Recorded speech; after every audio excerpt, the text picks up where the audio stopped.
I'm David Raab. I'm the founder and CEO of the Customer Data Platform Institute, the CDP Institute.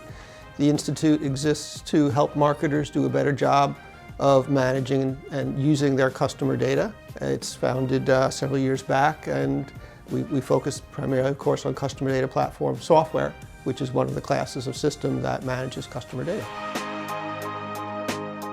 So we define a customer data platform as a packaged software that builds a unified, persistent customer database that's accessible to other systems. And what that means is that it's packaged software, so it's something you can buy. You don't have to build it custom like you would build a data warehouse, which means it's faster and cheaper and actually more mature in the functionality, at least at the early stages of it. It's unified, persistent customer data, so it's unified. It takes data from all different sources. It's persistent, so the data is stored somewhere, so you can do things like analyze trends over time, which you can't do if you don't store it separately. It's actually organized around the customer, so it brings together the unified data at the customer level to create a unified profile, a complete customer view for each customer. Those are all very important. And accessible to other systems is important because you're building the database once, and then all your other systems can share that data, so they all work with the same information and be consistent in what they present to the customer and also present the best data possible across all systems, as opposed to each system trying to build its own customer view, which will never be consistent, and there's a lot of redundant work.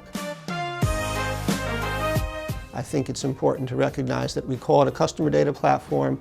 It also can include prospect data. It's not really just literally customers, it can be prospects as well, but it's almost always customers, people whose identifier you have. You can address them with an email address or a SMS address or so on. It can be anonymous, but that would be unusual. But in theory, it connects with all other systems. You have to build connectors, so sometimes some connections are more easily created than others. But the idea, again, is to have that one source of data, the single source of truth, that then all other systems can draw on, which has any number of advantages. Well, it depends on how you count, but we see something between 80 and 100 companies that are specialists in customer data platform to one degree or the other. Okay, there are other companies in addition that might build a unified persistent customer database as part of a larger package, but even just limiting it to companies that specialize in CDP, there's roughly 100 right now worldwide.